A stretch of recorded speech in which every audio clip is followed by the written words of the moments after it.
Film की शुरुआत होती है आर्यन का की आवाज से, जो रॉ के प्रमुख हैं। वे कहते हैं कि अमेरिका ने सेकेंड वर्ल्ड वॉर में हिरोशिमा और नागासाकी पर एटम बम गिराकर युद्ध तो समाप्त कर दिया था, पर इसने पूरी दुनिया में एटम बम बनाने की रेस को शुरू कर दिया था। 1971 में पाकिस्तान तीसरी बार भारत के सामने घुटने टेक चुका था, जिस कारण वह बौखलाया हुआ था और हर हाल में वह भारत से बदला लेना चाहता था। लेकिन भारत के सीक्रेट इंटेलिजेंस रॉ ने पाकिस्तान के मंसूबों को कभी पूरा होने नहीं दिया। पाकिस्तान में रहकर रॉ हर छोटी छोटी खुफिया इंफॉर्मेशन को भारत में पहुंचाकर अपने देश को संकट से बचाता रहा और अपने देश की माटी का फर्ज निभाता रहा। मूवी की कहानी एक ऐसे ही जांबाज सिपाही की है। इसके बाद मूवी की शुरुआत होती है। मूवी के स्टार्टिंग में तारिक अली नाम के शख्स को नमाज पढ़ते हुए दिखाया जाता है। नमाज के बाद तारिक अली अनवर नाम के व्यक्ति से सिलाई का काम दिलवाने की बात कहता है और अपनी खूबी बताता है कि पूरे पाकिस्तान में मुझसे बेहतर दर्जी नहीं मिलेगा। शुरू में अनवर तारिक को काम दिलाने से मना करता है, पर वहीं मौजूद मौलवी की सिफारिश करने पर अनवर काम दिलाने के लिए मान जाता है। अगले सीन में दुकान का मास्टर मोइन चाचा तारिक को अपना कौशल दिखाने के लिए कहता है। तारिक मोइन चाचा के टेस्ट में पास हो जाता है। फिर मोइन चाचा तारिक को सुई में धागा डालने के लिए कहता है। इस पर तारिक कहता है, ये तो मैं छींक मारते हुए भी कर लेता हूँ। फिर वह सुई में धागा डालने लगता है। तभी उसकी नज़र एक लड़की पर पड़ती है और वह खो सा जाता है। इसी दौरान मोइन चाचा 300 रुपये पर मंथ सैलरी देने की बात कहकर वहाँ से चला जाता है। तभी दुकान का स्टाफ तारिक को बताता है कि उस लड़की का नाम नसरीन है और वह मोइन चाचा की भांजी है और वह बचपन से ही अंधी है। तारिक को नसरीन से फर्स्ट साइट वाला प्यार हो जाता है और वह उसके पास रहने की हर कोशिश करता है और उसे ऑटो में बिठाने में मदद करता है। फिर एक दिन नसरीन तारिक से कहती है कि आप इतने भी जासूस नहीं हैं। आप जो हर रोज इत्र लगाते हैं उसकी खुशबू से हम आपको पहचान गए हैं। इसके बाद दोनों एक दूसरे के साथ काफ़ी टाइम बिताने लगते हैं। इसी दौरान दोनों को एक दूसरे से प्यार हो जाता है।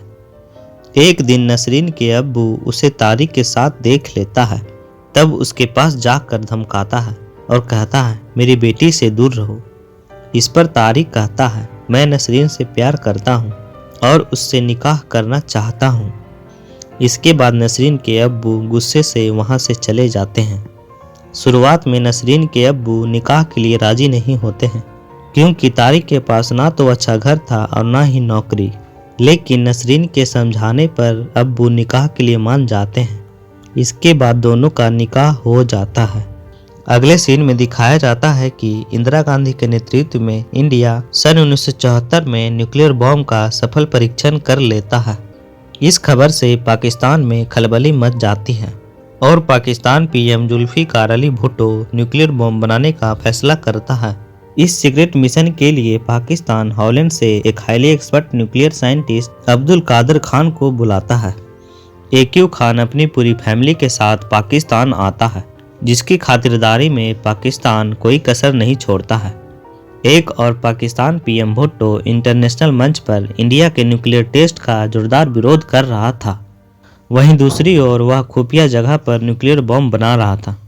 इस खुफिया मिशन के लिए पाकिस्तान को उसका करीबी दोस्त लीबिया का कर्नल गद्दाफी $500 मिलियन की फंडिंग देता है। इसके अलावा पाकिस्तान यूरोपियन ब्लैक मार्केट से रेडियो एक्टिव एलिमेंट की स्मगलिंग करता है और अफ्रीका से न्यूक्लियर बॉम्ब में इस्तेमाल होने वाले यूरेनियम की तस्करी करता है। इसी दौरान पाकिस्तान सहित कई देशों के विरोध के बाद यूनाइटेड नेशन इंडिया को न्यूक्लियर टेस्ट करने पर बैन कर देता है। इधर तारिक अपनी पत्नी के साथ खुशी खुशी रहता है और यहीं पता चलता है कि नसरीन मां बनने वाली है।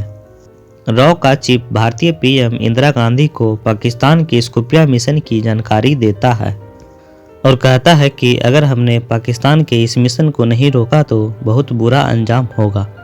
यहीं पर चीफ पीएम को बताता है कि पाकिस्तान में हमारा एक काबिल रॉ ऑफिसर है जो इस मिशन को पूरा कर सकता है।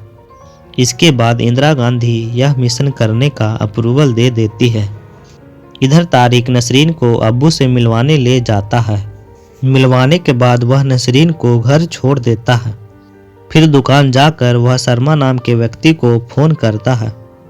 तभी पता चलता है कि तारिक एक रॉ एजेंट है जिसका नाम अमनदीप अजीत पाल सिंह है। वहीं Sharma ji raw spy handler है जो अमनदीप से खुफिया जानकारी लेता है। शर्मा जी अमनदीप से नफरत करता है और उसे गद्दार कहकर हमेशा टॉर्चर करता रहता है। दरअसल अमनदीप के पिता भारत की खुफिया जानकारी पाकिस्तान को दे दिया था और बाद में अपनी हत्या कर लिया था। शर्मा जी कोडवर्ड में अमनदीप को पाकिस्तान की खुफिया मिशन की जानकारी देता है और उस मिशन का सही लोकेशन पता करने के लिए कहता है।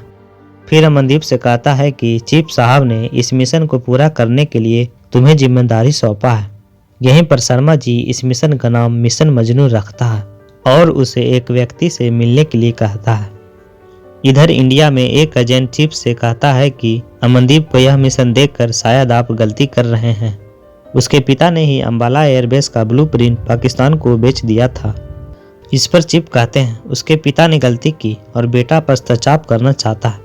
इससे बड़ा क्या मोटिवेशन हो सकता है उसके लिए। वह हमारे कैडेट का सबसे होनहार स्टूडेंट था और मुझे यकीन है कि वह इंडिया का शान बनाए रखेगा। अगले दिन अमनदीप उस व्यक्ति के पास जाता है जहां वह व्यक्ति उसे कुछ जरूरी सामान और पैसे देता है।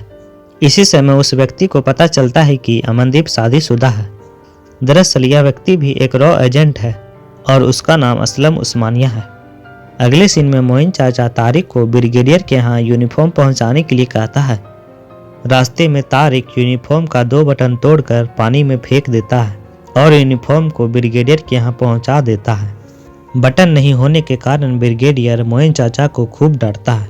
तब मोइन चाचा तारिक को ब्रिगेडियर के यहाँ बटन लगाने के लिए भेजता है। तारिक जानबूझकर बटन तोड़कर फेंक देता है ताकि वह ब्रिगेडियर के घर के अंदर पहुंच सके और वह ऐसा करने में सफल हो जाता है। तारिक यूनिफॉर्म का बटन लगा रहा होता है। तभी बातों ही बातों में ब्रिगेडियर से यह पता कर लेता है कि न्यूक्लियर टेस्ट के लिए बाहर से साइंटिस्ट को बुलाया गया है और यह टेस्ट ईद से पहले रावलपिंडी के आसपास होगी। इसके बाद तारिक उस साइंटिस्ट के बारे में जानकारी पता करने लगता है। बहुत कोशिश के बाद भी वह साइंटिस्ट की जानकारी नहीं जुटा पाता है। इसी दौरान असलम तारिक की निगरानी करता रहता है और शर्मा जी को उसकी खबर देता रहता है। एक दिन नसरीन की हेल्प से तारिक का ध्यान अंग्रेजी टॉयलेट पर जाता है। तब वह सोचता है कि साइंटिस्ट ने अपने यहाँ अंग्रेजी टॉयलेट जरूर लगवाया होगा। फिर वह रावलपिंडी में मौजूद एकलौते इंग्लिश टॉयलेट की दुकान जाता है और चालाकी से साइंटिस्ट के घर का लोकेशन पूछ लेता है। इधर इंडिया में इमरजेंसी के बाद पीएम का इलेक्शन होता है जिसमें श्रीमती इंदिरा गांधी बुरी तरह हार जाती हैं और मोरारजी देसाई देश के प्रधानमंत्री बन जाते हैं। रॉ का चीफ पीएम को मिशन मजनू की जानकारी देता है। तब पीएम शीघ्र ही इस मिशन को रोकने का ऑर्डर देते हैं। पीएम साहब कहते हैं इस समस्या को बातचीत के द्वारा हल किया जाएगा। पीएम का ध्यान इस मिशन से हटाने के लिए रॉ का चीफ अपना इस्तीफा दे देता है। इधर तारिक प्लम्बर बनकर साइंटिस्ट के घर जाता है जहां पड़ोसी की हेल्प से पता चलता है कि साइंटिस्ट अपने पत्नी और 2 बच्चों के साथ यहां आया था और कुछ समय पहले ही यहां से चला गया। इसी समय तारिक को बच्चों के दोस्त का पता चलता है। अगले दिन तारिक बच्चों के दोस्त के पास जाता है जहां उसे बच्चों के स्कूल का पता चलता है। फिर तारिक स्कूल जाता है और वहां के चपरासी को पैसे देकर एडमिशन रजिस्टर मांगता है। फिर उस रजिस्टर से साइंटिस्ट का नाम का पता चल जाता है। इसके बाद तारिक शर्मा जी को साइंटिस्ट की जानकारी देता है। यहाँ फिर शर्मा जी तारिक को गद्दार कहकर टॉर्चर करता है और मिशन की लोकेशन की जानकारी नहीं देने पर तारिक को डिसमिस करने की धमकी देता है। इसी दौरान नसरीन के अब्बू तारिक को चोरी छुपे बात करते हुए देख लेता है और तारिक का दूसरी लड़की के साथ अफेयर का शक करता है। यहाँ असलम अब्बू को धमकाते हुए देख लेता है तो उसे लगता है कि तारिक की सच्चाई पकड़ी गई। फिर असलम शर्मा जी को फोन कर सारी बात बताता है। ये बातें सुनकर शर्मा जी तारिक को मारने का ऑर्डर दे देता है।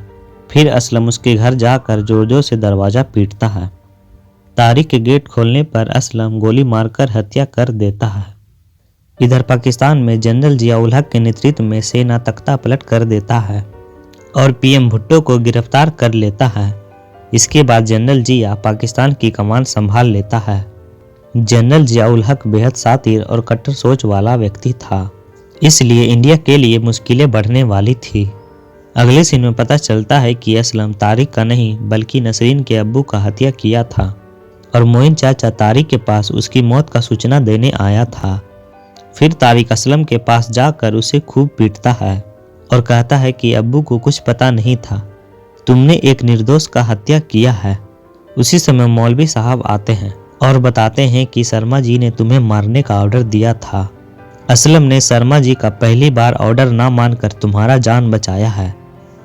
इसी समय मौलवी साहब बताते हैं कि वह एक सीनियर रॉ एजेंट है और मेरा नाम रमन सिंह है। पिछले 9 साल से पाकिस्तान में रहकर मैं अपना काम कर रहा हूँ।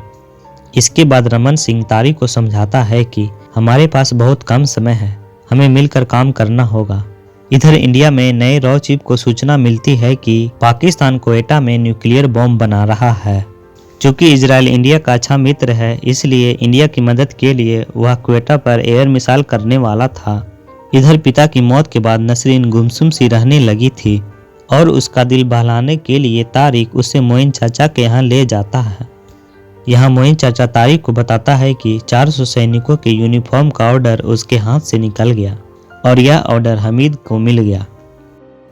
पाकिस्तान के जनरल जियाउल हक इंडियन पीएम मोरारजी देसाई से बातचीत कर दोस्ती बढ़ाना चाहता है और जल्द ही पाकिस्तान में डेमोक्रेसी बहाल करने का आश्वासन देता है। इधर तारिक हमीद के पास जाता है और बातों ही बातों में यह पता कर लेता है कि यूनिफॉर्म का ऑर्डर मिलिट्री कैंप से नहीं बल्कि दूसरी जगह से आया है और सैनिक खुद इस यूनिफॉर्म को लेने आएंगे। तारिक यह खबर रमन सिंह को बताता है। इसी समय रमन सिंह तारिक को बताता है कि इजराइल जल्द ही क्वेटा पर हमला करने वाला है, हमें जल्द ही सही लोकेशन का पता करना होगा।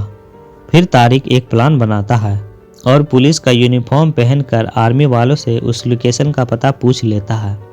तब उसे पता चलता है कि यह मिशन रावलपिंडी से कुछ दूरी पर कहूटा नाम के जगह पर हो रहा है, जो इंडियन बॉर्डर के काफ़ी करीब है। उसके बाद तारिक नसरीन के पास जाता है और उसे अकेला छोड़ने के कारण उससे माफ़ी मांगता है। तब नसरीन कहती है, नाराज ही तो नहीं रह पाते हैं आपसे। फिर नसरीन तारिक से अपने होने वाले बच्चे का नाम पूछती है। इस पर तारिक कहता है, फिर कभी बताऊंगा। अगले दिन सभी कहूटा गांव जाते हैं, जहां उसे एक दुकानदार से पता चलता है कि पहाड़ी के उस पर आर्मी का बहुत बड़ा कैंप है। दुकानदार कहता है, यहाँ पहले कुछ नहीं था, लेकिन कुछ सालों से यहाँ हलचल काफ़ी बढ़ गई है।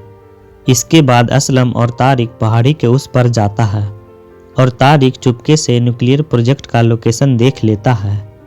तारिक उस लोकेशन का फोटो खींचने ही वाला होता है कि एक आर्मी वाला वहां आ जाता है और उन दोनों से पूछने लगता है कि तुम दोनों कौन हो और यहाँ क्या कर रहे हो। इस पर तारिक कहता है, हम रास्ता भटक कर इधर आ गए हैं। किसी तरह बहाना बनाकर दोनों वहां से निकल जाता है। फिर तारिक कहूटा मिशन की जानकारी शर्मा जी को बताता है, पर वह बिना सॉलिड एविडेंस के मानने के लिए तैयार नहीं होता है। शर्मा जी कहता है, 48 घंटे के अंदर इजराइल क्वेटा पर हमला करने वाला है। मुझे 48 घंटों के अंदर सॉलिड एविडेंस चाहिए, नहीं तो इजराइल क्वेटा पर हमला कर देगा। यहीं पर रमन सिंह कहता है, अगर इजराइल गलत लोकेशन पर हमला कर देगा तो इंटरनेशनल मंच पर इंडिया की बदनामी होगी और इंडिया की इजराइल से दोस्ती भी खराब हो जाएगी।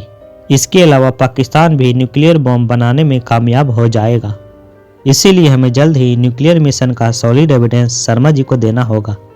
इसके बाद तारिक आर्मी कैंप के अंदर जाकर सॉलिड एविडेंस लाने की बात कहता है।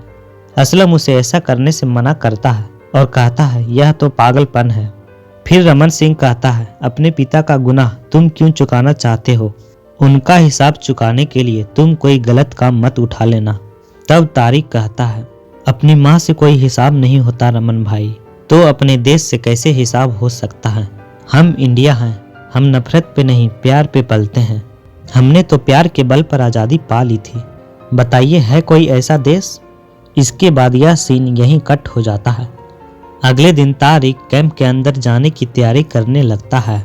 उसे यह अंदाजा हो गया था कि यदि मैं कैंप के अंदर जाऊंगा तो शायद वापस नहीं आ पाऊंगा। इसीलिए तारिक आर्यन का सर के पास चिट्ठी लिखता है।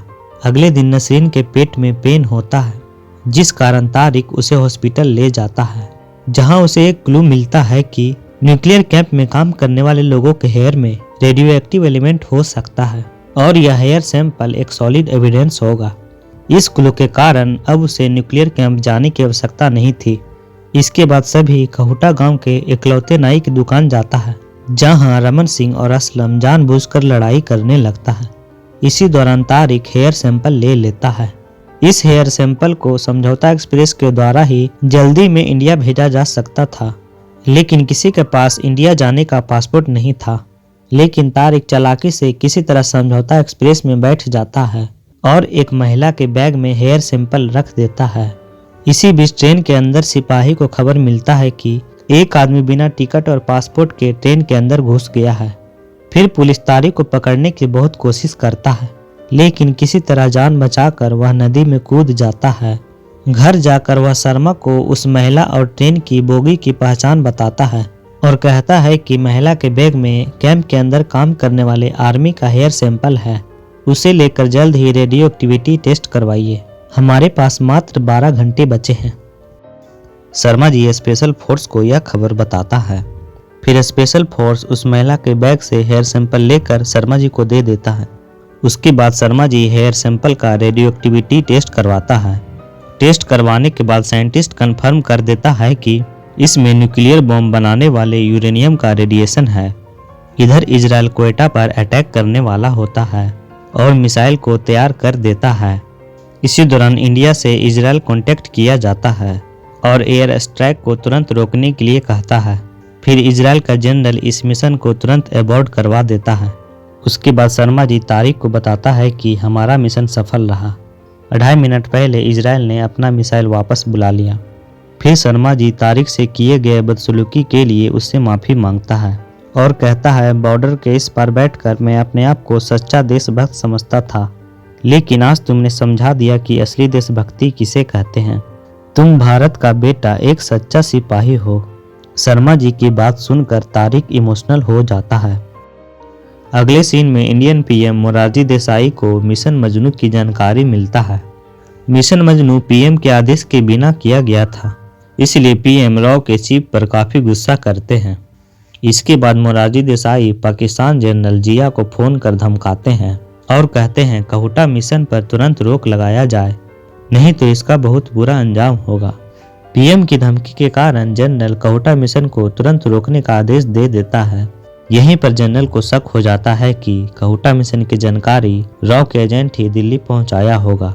इधर तारिक घर आकर नसरीन से कहता है कि मुझे दुबई में जॉब मिल गया है, हम दुबई जा रहे हैं।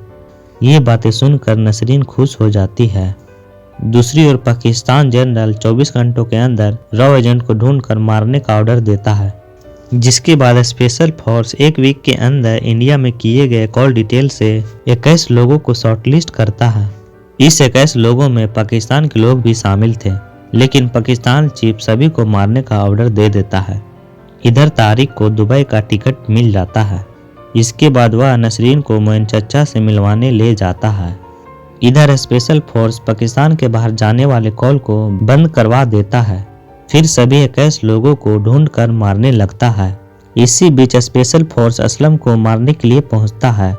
असलम डटकर उनका सामना करता है और तारिक को कॉल कर अलर्ट करने का कोशिश करता है, लेकिन फोन डेड होने के कारण कॉल नहीं लगता है। इसी दौरान स्पेशल फोर्स असलम को गोली मारकर हत्या कर देता है। कुछ समय बाद रमन सिंह असलम का ढाबा पहुंचता है, जहां देखता है कि असलम मारा जा चुका है। फिर वह तारिक के पास जाकर उसे जल्दी से पाकिस्तान से बाहर जाने के लिए कहता है। इसके बाद दोनों अपने अपने रास्ते चले जाते हैं। रास्ते में स्पेशल फोर्स रमन सिंह को घेर लेता है। उस समय रमन सिंह के पास जलता हुआ सिगरेट होता है। फोर्स रमन सिंह को मारने वाला ही होता है कि गाड़ी से निकल रहे पेट्रोल पर रमन सिंह सिगरेट फेंक देता है, जिससे गाड़ी ब्लास्ट हो जाता है और इस ब्लास्ट में सारे फोर्स सहित रमन सिंह की भी मृत्यु हो जाती है। इधर तारिक नसरीन को लेकर कराची एयरपोर्ट निकल जाता है। इसी बीच स्पेशल फोर्स तारिक को ढूंढता हुआ मोइन चाचा के घर पहुंच जाता है, जहां फोर्स को पता चलता है कि तारिक कराची एयरपोर्ट निकल चुका है। फोर्स एयरपोर्ट पर फोन कर सिक्योरिटी को हाई अलर्ट कर देता है। तारिक हर हाल में नसरीन को पाकिस्तान से बाहर निकालना चाहता है, इसलिए वह घबराया होता है। तभी नसरीन तारिक से पूछती है, आप इतने घबराए हुए क्यों हो? और मुझे इतना जल्दी जल्दी क्यों ले जा रहे हैं? क्या बात है, हमें बताइए। उसकी बात टाल कर तारिक कहता है, लेडीज का रास्ता अलग है, अब तुम्हें ले जाने में हेल्पर मदद करेगा। इसके बाद तारिक नसरीन के लिए व्हील चेयर लाता है और उसे बिठा कर कहता है, हम दोनों का सीट अलग अलग है, तुम घबराना मत। तो इस पर नसरीन कहती है, हमसे ज़्यादा तो आप घबराए हैं। फिर तारिक कहता है, अपने बच्चे के लिए अमन नाम सोचा है। नाम सुनकर नसरीन काफ़ी खुश हो जाती है। फिर तारिक कहता है, अपना ध्यान रखना, उस बार मिलूंगा तुमसे। इसके बाद हेल्पर नसरीन को ले जाने लगता है। तभी फोर्स नसरीन को देखकर उसे रुकने के लिए कहता है और उसके पास जाने लगता है। फोर्स का ध्यान भटकाने के लिए तारिक भारत माता की जय का नारा लगाने लगता है। ये देखकर फोर्स तारिक का पीछा करने लगता है। इसी दौरान नसरीन एयरपोर्ट से निकलकर प्लेन में बैठ जाती है। एरोप्लेन के डिपार्चर होने तक तारिक फोर्स को किसी तरह उलझाए रखता है और फाइनली एरोप्लेन वहां से डिपार्चर हो जाता है। यह देखकर तारिक नसरीन को अल्लाह हाफिज कहता है। इसी समय फोर्स तारिक को गोली मार देता है और वह शहीद हो जाता है। इंडिया आने पर नसरीन के पास रॉ के चीफ आते हैं और अपना नाम आर्यन का बताते हैं और का सर कहते हैं कि तारिक मेरा दोस्त है। फिर नसरीन उनसे तारिक के बारे में पूछती है। तब का सर तारिक की उस चिट्ठी को पढ़कर सुनाता है जो उसने पाकिस्तान से लिखी थी। चिट्ठी में लिखा होता है, नसरीन का सर अगर तुम्हारे लिए ये चिट्ठी पढ़ रहे हैं तो इसका मतलब है कि अब मैं इस दुनिया में नहीं हूँ। तुम हमेशा से कहती थी मैं कुछ बातें दिल में छुपा कर रखता हूँ, इसके लिए मैं तुम्हारा गुनहगार हूँ।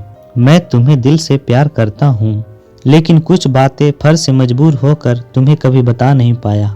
आज मैं तुम्हें सब बता देना चाहता हूँ। मेरा नाम अमनदीप अजीत पाल सिंह है और मैं एक हिंदुस्तानी हूँ।